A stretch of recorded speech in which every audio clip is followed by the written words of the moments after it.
नमस्कार, जय हिंद। मैं विकास आप सभी का स्वागत करता हूं विकास एकेडमिक जीएस में। कैसे हैं आप सभी लोग? उम्मीद करते हैं आप सभी लोग स्वस्थ होंगे। आप सभी लोग की पढ़ाई लिखाई अच्छी चल रही होगी। आज हम बात करने वाले हैं यूपी स्पेशल के बारे में और लेक्चर नंबर 5 है। उम्मीद कर रहे हैं पिछला लेक्चर आप लोग जरूर देखे होंगे। नहीं देखे हैं तो एक बार जरूर देखिएगा, आपके एग्जाम के लिए बहुत ही उपयुक्त होगा। तो आइए साथियों, बिना किसी देरी किए हुए क्वेश्चन को करते हैं। तो हमारे साथ आप लोग लास्ट तक बने रहिएगा और क्वेश्चन को करिएगा। और नहीं पिछला लेक्चर देखें तो आप लोग जरूर देखिए साथियों, क्योंकि ये जो यूपी स्पेशल का मैं सीरीज चला रहा हूँ, ये सारे क्वेश्चन आपके प्रीवियस ईयर के आए हुए हैं और बार बार पूछे जाते हैं आपके एग्जाम में ऐसे ही क्वेश्चन। तो आइए हम क्वेश्चन को करवाते हैं। आप लोग लास्ट तक बने रहिए और जवाब दीजिए जरूर क्वेश्चन को। फर्स्ट क्वेश्चन आपकी स्क्रीन पर है, इसे आप लोग उत्तर करिए। उत्तर प्रदेश के निम्नलिखित जिलों को उत्तर से दक्षिण का सही अनुक्रम बताइए। ये एग्जाम का आया हुआ क्वेश्चन है साथियों, ये आपका यूपी पीसीएस का आया हुआ क्वेश्चन है। बताइए इसका आंसर क्या होगा। उत्तर प्रदेश के निम्नलिखित जिलों का उत्तर से दक्षिण में इसको सही अनुक्रम में करना है। पहले तो आप लोग दिशा जान जाइए, अगर किसी को कंफ्यूजन हो तो ऊपर जो होता है आपका नॉर्थ होता है और नीचे का हिस्सा साउथ होता है और यहाँ इधर ईस्ट होता है और इधर वेस्ट होता है। उम्मीद करते हैं आप लोग दिशा समझिए। जब दिशा समझेंगे तभी तो आप लोग मालूम रहेगा कौन सा उत्तर में आएगा और दक्षिण में आएगा। देखिए, अगर वैसे पूछा रहता सबसे उत्तरी जिला तो हम लोग सहारनपुर करते हैं, सहारनपुर से स्टार्ट करते हैं। लेकिन इस ऑप्शन को देखिए साथियों, बीच से स्टार्ट किया है, बीच किसी जिले से स्टार्ट कर दिया गया है। तो ध्यान दीजिएगा, सबसे उत्तरी इसमें पूछा जाएगा आपका तो सिद्धार्थनगर होगा। सीरियल से देखेंगे सिद्धार्थनगर, फिर आगे आपका संत कबीर नगर आएगा, आगे फिर अंबेडकर नगर और संत रविदास नगर। संत रविदास नगर को भी पहले हम लोग भदोही बोला जाता था, जिसका नाम बदल करके अब संत रविदास नगर कर दिया गया है। इसका आंसर आप लोग बी करेंगे। उत्तर से दक्षिण के अनुक्रम में आपका बी ऑप्शन सही होगा। आइए नेक्स्ट क्वेश्चन को देखते हैं। उत्तर प्रदेश राज्य का कौन सा जिला नेपाल के साथ अपनी सीमा साझा नहीं करता है? ध्यान से सुनिएगा, नेपाल के साथ सीमा साझा नहीं करता है। एक बात याद रखिएगा साथियों, नेपाल के साथ सीमा साझा करने वाले 7 जिले, आपका 7 डिस्ट्रिक्ट जो है उत्तर प्रदेश का नेपाल के साथ सीमा साझा करते हैं। उसमें आपका एक देखिए सीतापुर जो डिस्ट्रिक्ट है वो नेपाल के साथ सीमा नहीं बनाता है। और इसमें नेपाल के साथ सीमा बनाने वाले डिस्ट्रिक्ट देख लीजिए, आपका सिद्धार्थनगर, बलरामपुर, श्रावस्ती, महाराजगंज, बहराइच, लखीमपुर, पीलीभीत। ये आपके 7 डिस्ट्रिक्ट जो हैं नेपाल के साथ सीमा बनाने का काम करेंगे। यहाँ देखिए पीलीभीत दिया है, श्रावस्ती दिया, महाराजगंज, ये 3 ऑप्शन आपको मिल गया। दूसरा आप सिद्धार्थनगर, बलरामपुर, लखीमपुर और क्या बहराइच, ये 4 ऑप्शन और 4 और सुन लीजिए। तो 7 डिस्ट्रिक्ट जो होते हैं आपका नेपाल के साथ सीमा बनाने का काम करते हैं, इसे आप लोग याद रखिएगा। आइए नेक्स्ट क्वेश्चन को देखते हैं। उत्तर प्रदेश की सीमा रेखा भारत के कितने राज्यों से मिलती है? इसका आप लोग जवाब करिए। उत्तर प्रदेश की सीमा रेखा भारत के कितने राज्यों से मिलती है? 6, 7, 8 या 9? साथियों ध्यान दीजिएगा, यहाँ पे सिर्फ राज्य की बात की जा रही है, राज्य और केंद्र शासित प्रदेश की बात नहीं की जा रही है, सिर्फ राज्य की बात की जा रही है। जब राज्य की बात की जाएगी तो 8 करेंगे और राज्य और केंद्र शासित प्रदेश दोनों को बात की जाएगी तब ऑप्शन आपका क्या हो जाएगा? 9 हो जाएगा। एक आपका केंद्र शासित प्रदेश है जो है दिल्ली, वह उत्तर प्रदेश के साथ सीमा बनाती है। ध्यान दीजिएगा, 8 जो हमारे उत्तर प्रदेश के साथ सीमा बनाने वाले राज्य हैं वो उसमें आपका आता है उत्तराखंड आ जाता है। ध्यान रखिएगा, उत्तराखंड के बाद हिमाचल प्रदेश आता है, हिमाचल प्रदेश के बाद हरियाणा आता है, हरियाणा के बाद राजस्थान आ जाएगा और राजस्थान के बाद आपका एमपी आता है और एमपी के बाद साथियों ध्यान दीजिए छत्तीसगढ़ आएगा और छत्तीसगढ़ के बाद साथियों बिहार आता है और बिहार के बाद झारखंड, झारखंड के बाद साथियों एक आपका केंद्र शासित प्रदेश दिल्ली आता है। यदि जब 9 केंद्र शासित प्रदेश भी पूछेगा तो 9 करिएगा, सिर्फ राज्य की बात की जाएगी तो सी करिएगा। ऑप्शन 8 राज्य उत्तर प्रदेश के साथ सीमा बनाने का काम करते हैं। उत्तराखंड, हिमाचल प्रदेश, हरियाणा, राजस्थान, मध्य प्रदेश, छत्तीसगढ़, बिहार, झारखंड, ये राज्य जो हैं आपके सीमा बनाने का काम करते हैं उत्तर प्रदेश से। आइए नेक्स्ट क्वेश्चन को देखते हैं। निम्नलिखित राज्यों में से किस से उत्तर प्रदेश की सीमा नहीं लगती है? इसका जवाब दीजिए। साथियों, पिछला क्वेश्चन यदि आप लोग ध्यान से देखे होंगे तो यहाँ उत्तर देने में आपको आसानी होगी।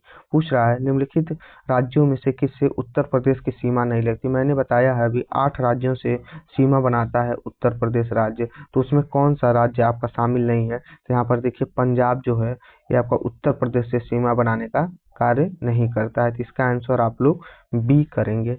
नेक्स्ट क्वेश्चन को देखिए। उत्तर प्रदेश में सबसे कम क्षेत्रफल वाला जनपद कौन सा है? सबसे कम क्षेत्रफल वाला जनपद कौन सा है? साथियों ध्यान दीजिएगा, ये ऑप्शन के हिसाब से पूछा है, न कि ऐसे क्षेत्रफल देखेंगे तो सबसे कम क्षेत्रफल वाला जनपद आपका हापुड़ हो जाता है। लेकिन इस ऑप्शन को देख करके आपको यदि करना है तो ध्यान दीजिएगा, इसमें क्या होगा, गौतम बुद्ध नगर की एरिया की बात की जाती है साथियों। इसका एरिया 1442 वर्ग किलोमीटर है, ये भी ध्यान रखिएगा। और हाथरस की बात की जाती है तो इसका आपका क्या हो जाता है, 1840 वर्ग किलोमीटर होगा।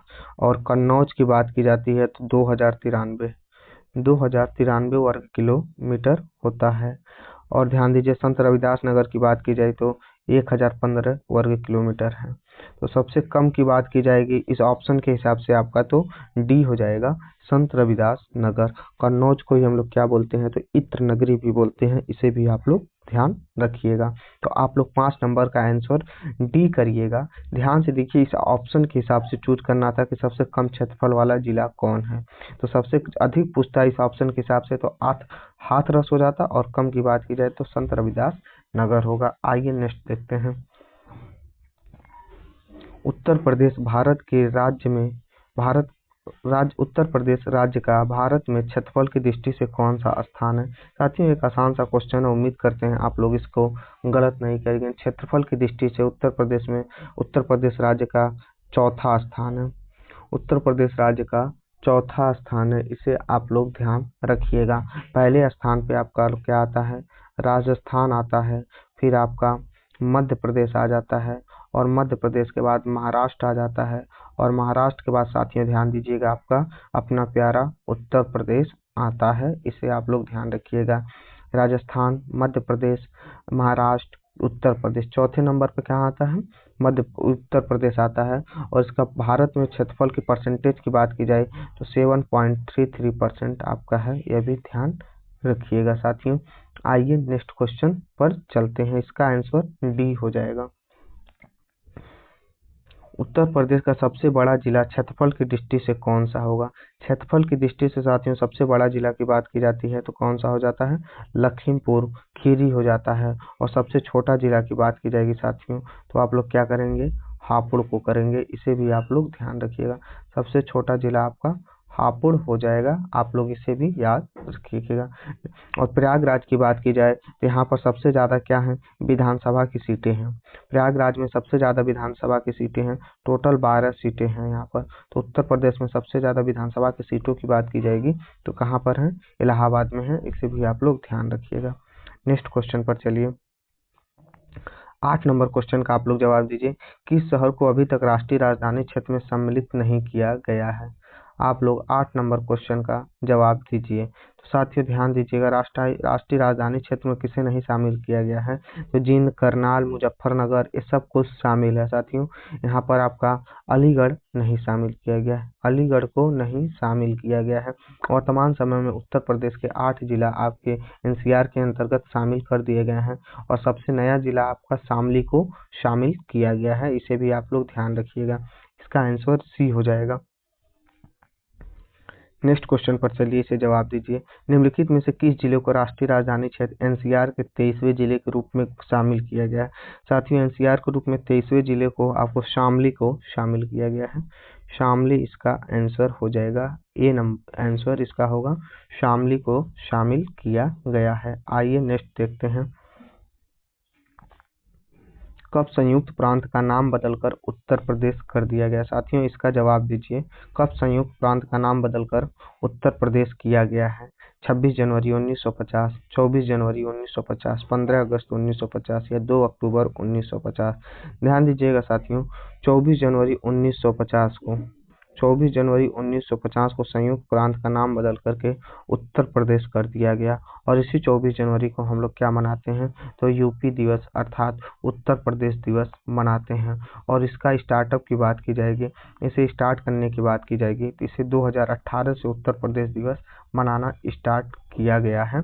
आप लोग इसे भी ध्यान रखिएगा। आइए नेक्स्ट क्वेश्चन पर चलते हैं। 2 अक्टूबर को हम लोग क्या मनाते हैं, तो गांधी जयंती मनाते हैं, भी आप लोग ध्यान रखिएगा। 26 जनवरी 1950 की बात की जाए तो गणतंत्र दिवस को सेलिब्रेट किया जाता है। इसी दिन हमारा संविधान पूर्णतः लागू हुआ था। आइए नेक्स्ट क्वेश्चन पर। 11 नंबर क्वेश्चन का आप लोग जवाब दीजिए, इसका आंसर क्या होगा। निम्न प्रकार की मिट्टी में से किस एक बुंदेलखंड क्षेत्र में प्रमुखता है।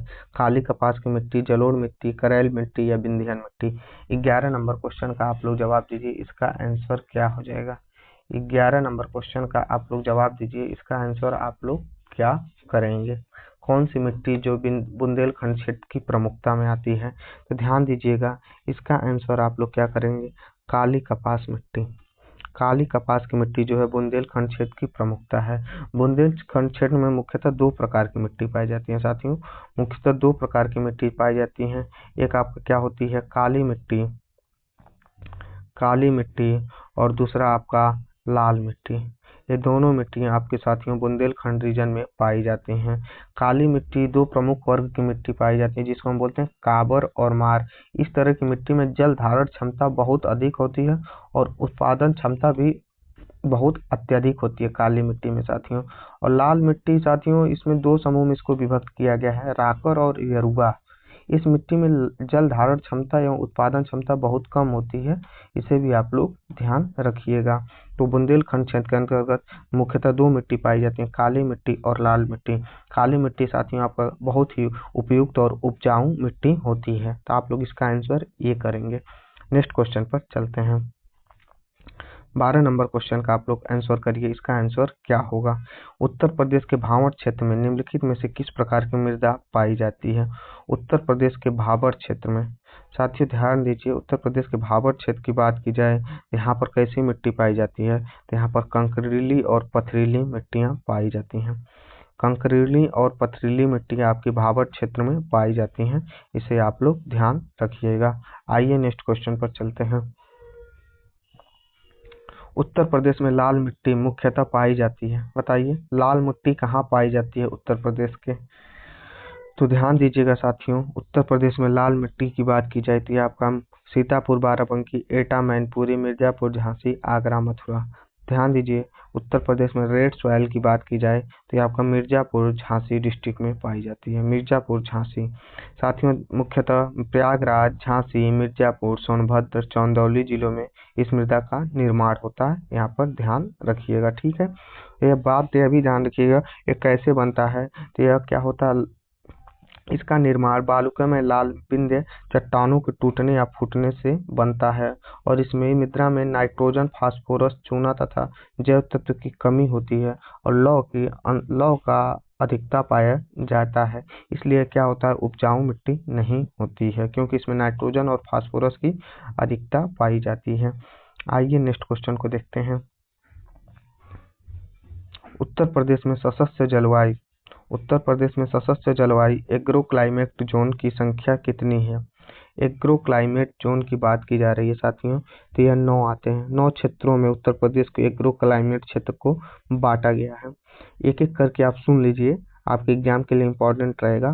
पहला होता है भाबर एवं तराई क्षेत्र, दूसरा आपका होगा पश्चिमी मैदान, और तीसरा आपका हो जाएगा मध्य पश्चिमी मैदान, और चौथा बोलते हैं आप लोग दक्षिण पश्चिम शुष्क मैदान, और 5वां बोलते हैं हम लोग मध्य मैदान, और 6वें नंबर पर आता है बुंदेलखंड क्षेत्र, और 7वां आपका उत्तर पूर्वी मैदान, और 8वां आपका पूर्वी मैदान, और 9वें पे आता है आपका विंध्य क्षेत्र।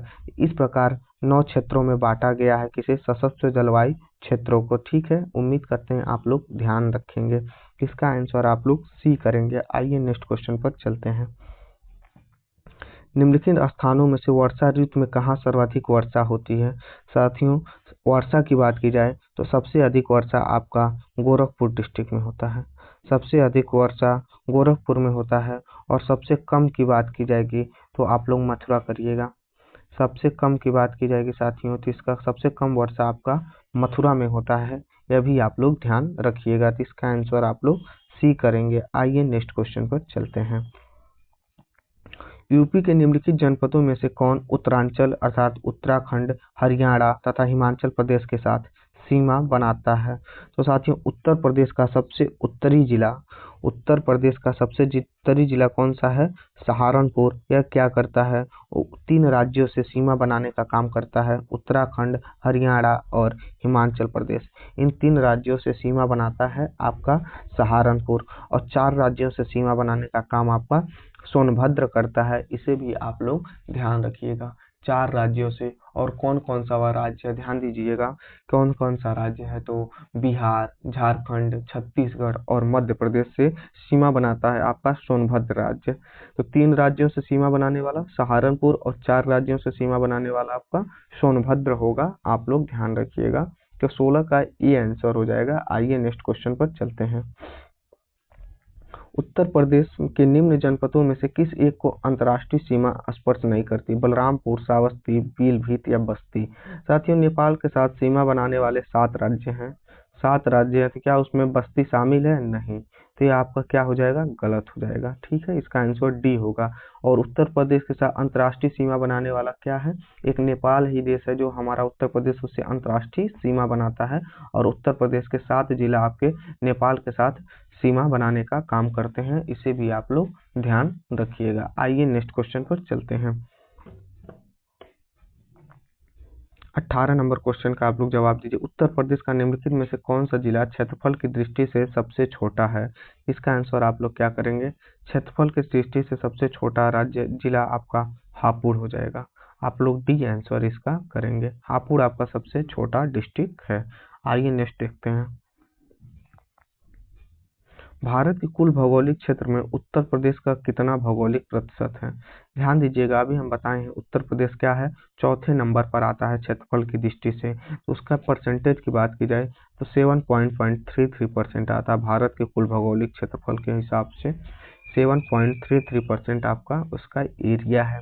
जनसंख्या की दृष्टि से देखा जाएगा उत्तर प्रदेश राज्य तो पहले नंबर पर आता है, और क्षेत्रफल की दृष्टि से देखा जाएगा साथियों तो उत्तर प्रदेश आपका चौथे नंबर पर आता है। इसे भी आप लोग ध्यान रखिएगा। आइए नेक्स्ट क्वेश्चन को देखते हैं।